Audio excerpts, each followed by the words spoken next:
La Fundación SCP se ha ocupado de muchas cosas que nadie podría siquiera imaginar, criaturas y objetos que están más allá de los sueños más salvajes de cualquiera. Un anciano malvado que puede atravesar paredes, una IKEA que nunca termina, una anguila submarina gigante que puede borrar tus recuerdos y mucho más. Pero a veces las anomalías que descubren parecen sacadas de una pesadilla familiar. En Corea, poco después del final de la Segunda Guerra Mundial, un equipo de oficiales de la Fundación SCP encontró algo sacado de un cuento de hadas oscuro y retorcido. A fines de la década de 1940, el quinto escuadrón de la División Este de la Fundación SCP recibió una llamada para ir a Busan, Corea, e investigar una posible anomalía que involucraba varias muertes. 3 agentes, a los que de ahora en adelante nos referiremos como Agente 1, Agente 2 y Agente 3, fueron desplegados en la región, donde se dirigieron primero a la morgue para examinar los cuerpos bajo el pretexto de ser reporteros que investigaban las muertes. La naturaleza de las heridas indicaba un ataque animal. El relato de un testigo presencial de una anciana que vio a una criatura parecida a un zorro comiendo una de sus vacas apoyó esta hipótesis. Por supuesto, los agentes sabían un poco más. Claro, era algo así como un animal, pero este culpable no era un animal con el que se hubieran encontrado. Los 3 contaron historias de espíritus zorros, malvados embaucadores capaces de cambiar de forma y crear todo tipo de estragos en aquellas desafortunadas almas que escogían como objetivo.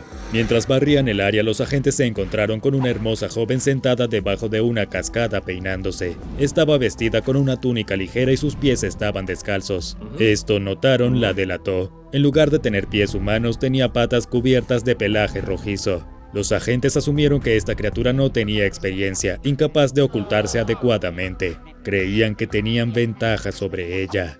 Pronto verían el error de esta observación. La mujer saludó a los 3 hombres y los invitó a cenar en su cabaña cercana. Creyendo estar relativamente seguros, armados como estaban y con 3 personas contra una mujer delicada, aunque inhumana, aceptaron. La mujer zorro los condujo a una hermosa cabaña rústica y los sentó en la mesa del comedor. Les sirvió vino de ciruela, arroz, nabos en escabeche y carne. Todo estaba delicioso y sintiéndose a gusto, los agentes decidieron pasar la noche. Esta criatura, aunque inusual, no parecía amenazante. No tenía motivos para atacarlos, o eso pensaban. El agente 1 se despertó en la noche para ir al baño y salió de puntillas de la cabaña para hacer sus necesidades detrás de un arbusto. Allí vio al agente 2 con la mujer zorro. Digamos que se estaban conociendo íntimamente. De repente, en un cambio brusco de humor, ella lo mordió. Le arrancó la garganta al hombre con los dientes antes de que pudiera gritar, convirtiendo sus gritos en un gorgoteo húmedo e inútil. Luego tomó su mano y la hundió en su vientre, desgarrando la carne con garras afiladas como navajas. Él se agitó y trató de luchar contra ella, pero ella lo empujó al suelo y le abrió el estómago, hurgando en su interior en busca de algo. Cuando lo encontró, se detuvo y alegremente le arrancó el hígado. Mientras el primer agente miraba con horror, ella levantó el hígado de su colega y se lo tragó entero de un solo bocado. Sin darse cuenta de su espectador, continuó con su vil trabajo, pelando la piel de su víctima como una naranja. El agente que presenció todo recuperó su capacidad de movimiento. La adrenalina inundó sus venas y corrió de regreso a la cabaña en busca de su compañero de equipo restante. El agente 1 despertó al agente 3 balbuceando incoherencias mientras trataba de explicar lo que estaba pasando y el hecho de que tenían que irse y que tenían que hacerlo ahora. Para su sorpresa, el agente 2 entró en la habitación y preguntó a qué se debía todo ese ruido. El agente 1 notó de inmediato los brillantes ojos amarillos del hombre e hizo su siguiente movimiento sin pensar. Sacó su arma y disparó. El agente 3 sacó su arma a continuación, apuntó a uno y le gritó que guardara el arma. Uno trató de explicar que este hombre no era su amigo sino el zorro disfrazado, pero no quiso escuchar. El zorro agarró a uno y 3 le disparó en la parte superior del brazo. El agente 1 cayó al suelo gimiendo de dolor mientras el zorro se reía con un agudo gemido diabólico. El agente 1 salió corriendo arrastrándose hasta la sala de estar y cerrando de un portazo la puerta cubierta con papel de arroz. Allí sobre la mesa del comedor estaba otro agente. Habían visto a este hombre en la base de la montaña hace solo unos días, pero ahora aquí estaba con los ojos muy abiertos y vidriosos y la piel abierta. Luego el agente 1 vio los restos de su cena. En los tazones estaba la carne de su colega caído. Con él no había arroz, sino gusanos arrastrándose sobre la carne.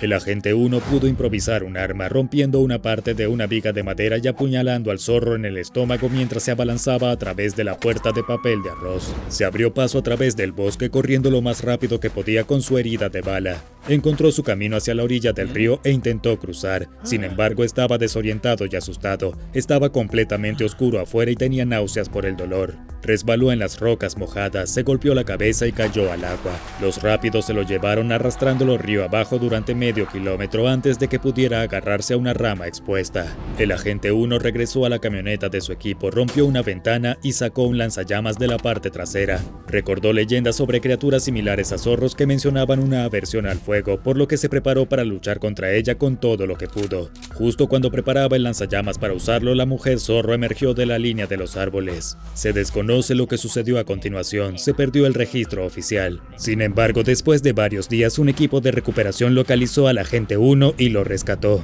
capturando a la mujer zorro en el proceso. Fue llevado al hospital, donde permaneció varios días con una infección grave antes de ser dado de alta. Inicialmente la fundación planeó acabar con la criatura, sin embargo el agente 1 se opuso con vehemencia a esa decisión. Insistió en que debían mantenerla con vida. También recomendó que se ajusten los métodos de contención utilizados para encarcelarla. El agente aseguró que no sería retenida por los métodos elegidos y que el resultado de su inevitable fuga sería devastador. En su entrevista oficial dijo esto sobre el tema: "Como dije, ella es rencorosa, cada pequeño desaire en sus ojos lo guarda y la única manera que sabe de devolver un insulto es la muerte.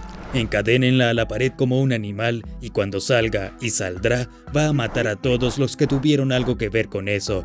No estará satisfecha con otra cosa".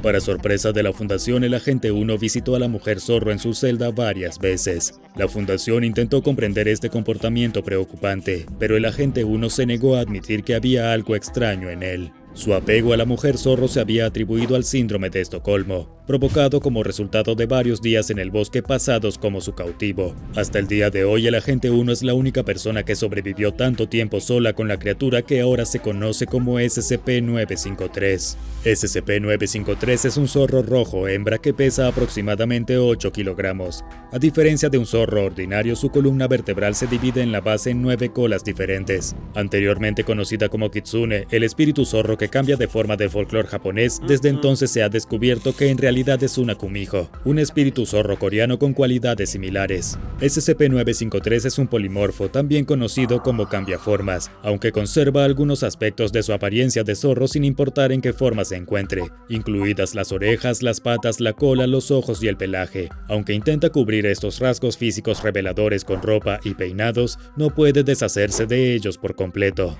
Además de su cambio de forma, 953 tiene potentes habilidades psíquicas que incluyen los poderes de sugestión y telepatía. Ella ha usado estas habilidades para causar estragos en sus víctimas, haciéndolas experimentar alucinaciones aterradoras, lastimarse y, en un caso particularmente horrible, convencer a una madre de matar, cocinar y comerse a su propio hijo. También ha utilizado con éxito estas habilidades para escapar de la contención 6 veces. El escape más reciente de SCP-953 causó la muerte de 10 miembros del personal de la fundación. Después de destruir las cámaras de seguridad cercanas, cambió a la apariencia de un hombre adulto, saliendo por la puerta principal con una bata de laboratorio robada. Cualquiera que la detuviera para pedirle identificación fue masacrado rápidamente. Después de su fuga, la zorra desapareció durante 5 años hasta que resurgió en GIFCON, una convención para furries y entusiastas de los animales antropomórficos. Allí, las orejas y la cola de zorro que podrían llamar la atención en otros lugares le permitieron esconderse a simple vista. La fundación fue alertada de su presencia cuando una ama de llaves aterrorizada del hotel llamó al 911 después de encontrar a SCP-953 abriendo el torso de un asistente a la convención. Cuando la fundación llegó al centro de convenciones y capturó al zorro, había dejado 2 docenas de cadáveres a su paso. Los cuerpos, todos mutilados casi irreconocibles, se encontraron esparcidos por todo el hotel en varios lugares, entre ellos metidos en un colchón, colgados de la barra de una cortina de baño, enrollados en una alfombra y esparcidos sobre una mesa de banquete. Los sobrevivientes recibieron amnésticos de clase A para borrar sus recuerdos y fueron liberados. La convención se interrumpió usando una peligrosa fuga de gas como historia falsa. Hasta el momento, el zorro no ha vuelto a escapar de la custodia de la fundación. SCP-953 se mantiene en una celda de contención tipo 4 en el pasillo 99 del sitio 17. Se le proporciona 1,5 kg de hígado fresco todos los días para comer, así como agua potable limpia y un futón con mantas y sábanas que se cambian semanalmente. A cambio de su buen comportamiento, recibe artículos de lujo ocasionales, como vino de ciruela, novelas o una variedad de dulces coreanos. Después de tantos escapes exitosos, la fundación se dio cuenta de que la simple contención física no era adecuada para mantener a SCP-953 alejado de la población en general. Haciendo uso de su miedo a los perros, la fundación mantiene la cámara de contención de 953 rodeada de perreras llenas de jindos coreanos y sabuesos americanos. Todo el personal asignado a la cámara de contención de SCP-953 debe someterse a verificaciones de antecedentes en busca de vínculos previos con la comunidad furry. Tales afiliaciones pueden hacerlos vulnerables a la influencia de SCP-953 y se han atribuido a la muerte de un agente Gallagher. Debido a sus habilidades psíquicas, no se permite el contacto directo con 953. Toda comunicación con el zorro debe tener lugar a una distancia de 100 metros, y un asistente robótico le entrega comida, agua y otros artículos. Debe considerarse armada y peligrosa en todo momento, y solo puede ser transportada acompañada por 6 miembros del personal armado. También existen procedimientos basados en el folclore para los empleados, que brindan instrucciones específicas al personal asignado a SCP-953. No importa cuán extrañas o ridículas puedan parecer estas instrucciones, el personal debe cumplirlas y recordar que lo que podríamos considerar como cuentos de hadas clásicos a menudo son más como antiguos procedimientos especiales de contención. Si existen versiones de Kumiho y Kitsune, entonces quién sabe qué otras criaturas aparentemente míticas podría encontrar la Fundación SCP en el futuro. ¿Qué otras bestias acechan en los límites de la civilización, escondidas en las sombras o peor aún, escondidas a simple vista justo debajo de nuestras narices? Lo mejor es repasar el folclore local por si acaso y tener mucho cuidado. Ahora echa un vistazo a SCP-3663, el monstruo del túnel, y SCP-2430, clon inmortal de Hitler para más humanoides anómalos inquietantes.